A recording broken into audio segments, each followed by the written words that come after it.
On the 19th of April 2016, The Black Death was released. To some excitement, it was something new. Yet whilst the open world genre had its understandable amount of complaints and criticism in the past from games such as DayZ being released into early access and then nothing really much coming of them, this game wanted to do something different. To add new elements and focus on time never done before in gaming. The time of the Black Death. But over a year and a half later, the game is still in early access with fewer and fewer players every single day. So this video I'm going to be going through, analysing its history and where it's going now and what I think is going to happen in the future, and talk about why the Black Death failed.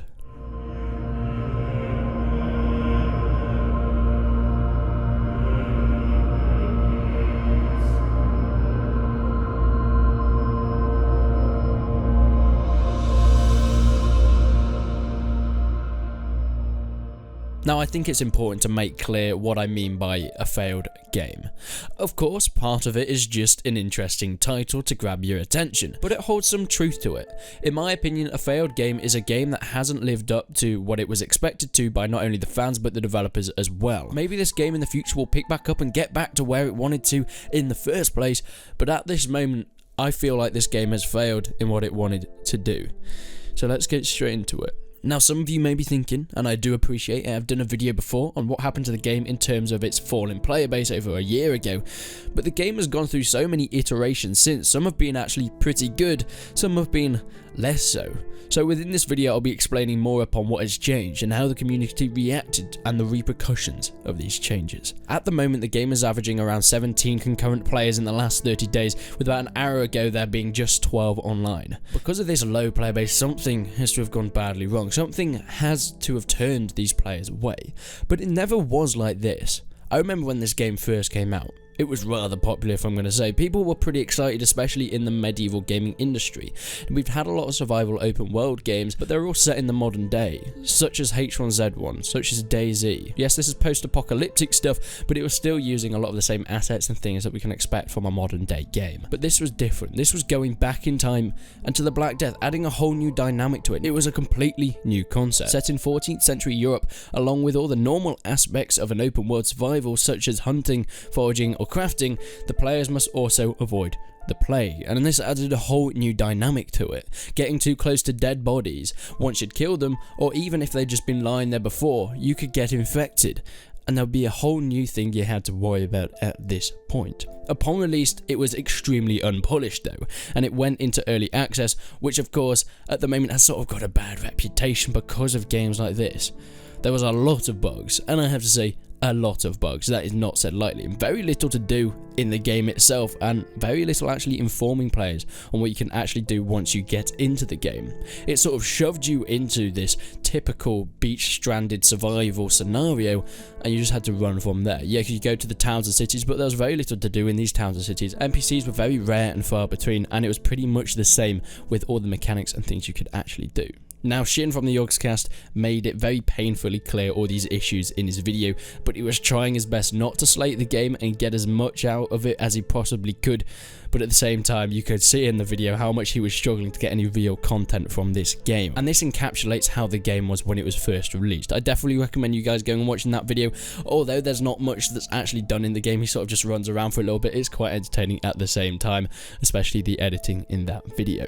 But the game started with a choice of classes. When it first was released, you could have militia, merchant, and peasant, but only a few were available from the very beginning, and it was the fact of working your way up each class throughout.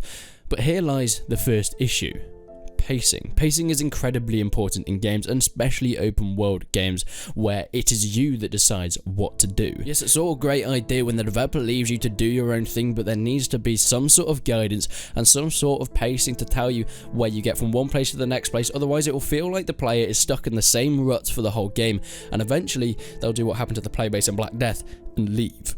The game suffered from what many open world survival games do, and that's leveling up, but in a way that gets repetitive and it sort of feels grindy at some points. But these classes work in a pyramid fashion, which means they all bounce off each other, meaning that if there's one person plays as a militia, someone else can play as a merchant, someone else can play as a peasant, and they all work very well with each other because they all have their own skills but need other players to pick one of the other classes to fill out the holes that one class might not have. For example, the peasant was was great at farming and foraging, and in some ways crafting, but it was very weak and vulnerable to other attackers, so someone else needed to play as militia in order to guard them and make sure that they didn't get robbed, etc. And then, of course, the peasant, once they'd crafted or farmed their things, someone needed to play as a merchant in order to actually trade and sell and get some money off that. This means if you didn't have all these players working together, there'd be very limited things that you could actually do as a solo player in this. And I feel like open world games, something that many people miss off is solo play. Yes, it's meant to be a multiplayer game. It's meant to be this massive multiplayer experience where you meet people and you interact with people,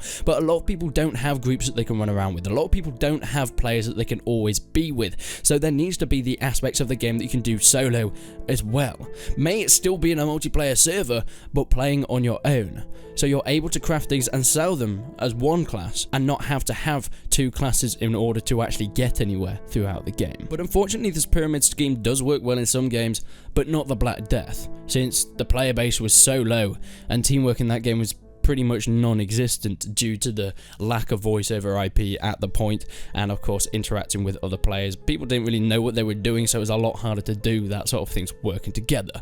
But never fear, patches were coming in thick and fast. The developers were still working hard, bringing out new updates for the game to try and keep it alive and try and make it playable for everybody. But at this point, so many people had left.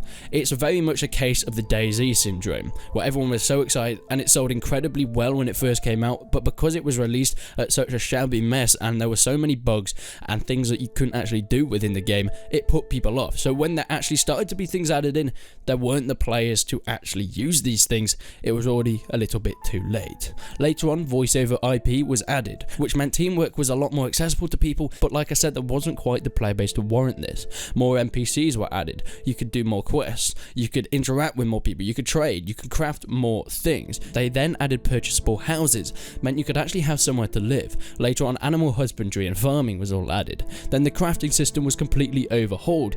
These were great things. These were things that actually improve the game and make this something playable and have more mechanics within it. And then a big update was added. This is called the Long Night update. It added a whole new day-night cycle through the game. You might have thought that would have been put in at the beginning, but to be fair, it's not the most important thing in a game. But there was also a new mechanic called Days Survived, where you would get rewards the longer you stayed alive.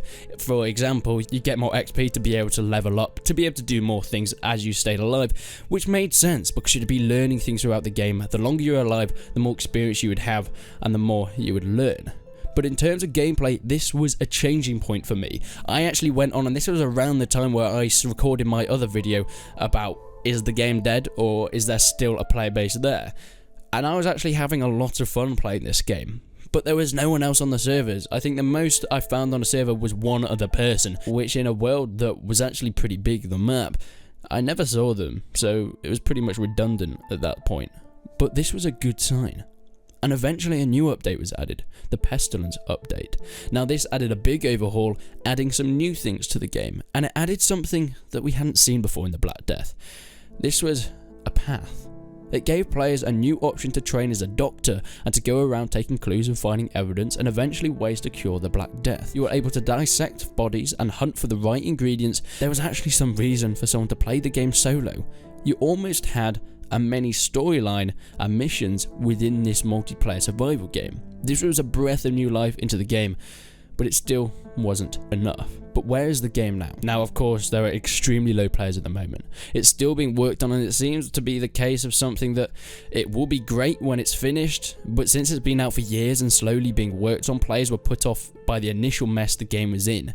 And though I think it's going to be pretty tough to get those players back, especially even if the game is good, which I think it is decent at the moment. But why did this game fail? Well, it's something that can't really be blamed on the developers, since there's only a few people working on this, and early access does have a whole storm of criticisms behind it. They just want the money. They're just doing this for the money. It's a cash grab game. It's always unfinished. But sometimes for small indie companies, that is how it has to be. They don't have the money to develop a whole game, put all their hours into it from the get-go. They have to release something into early access to gain that initial money for them to be able to work on the game into the future. And some games this has worked well with. A game such as Rust, which was released so early on, and it wasn't very good when it first released. It had zombies and things. It was a bit of a DayZ clone, but they were able to get that money, and they got a lot of money, and they're able to work that into the game, and they made something incredible. And Rust is one of the most popular games on Steam at the moment. It's completely different and overhauled to what it was when it was first released. And I feel like that was a similar thing that the Black Death devs were going for.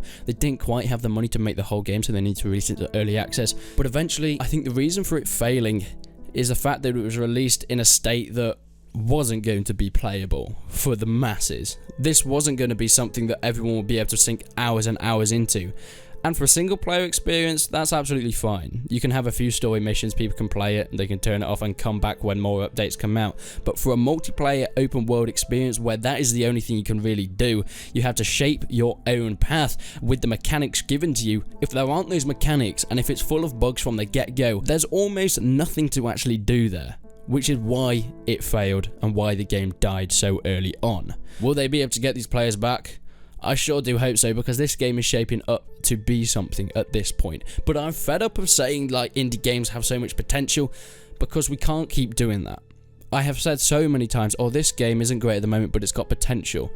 I feel like any developers from now on, if you want to release a game, release a small version of your game, but a small, almost finished version of your game, and then expand upon the game from there. Don't release the whole massive game that's about 10-20% actually perfected, because yes, you might be releasing a massive, impressive game, but it's completely unpolished. And I feel like you'll actually retain a player base if you release a fraction of the size of the game that you eventually want to become, but it's almost 100% polished fraction size of the game. That way people will be like, yeah, this is small at the moment, but this is the polished version, this is what it could get to.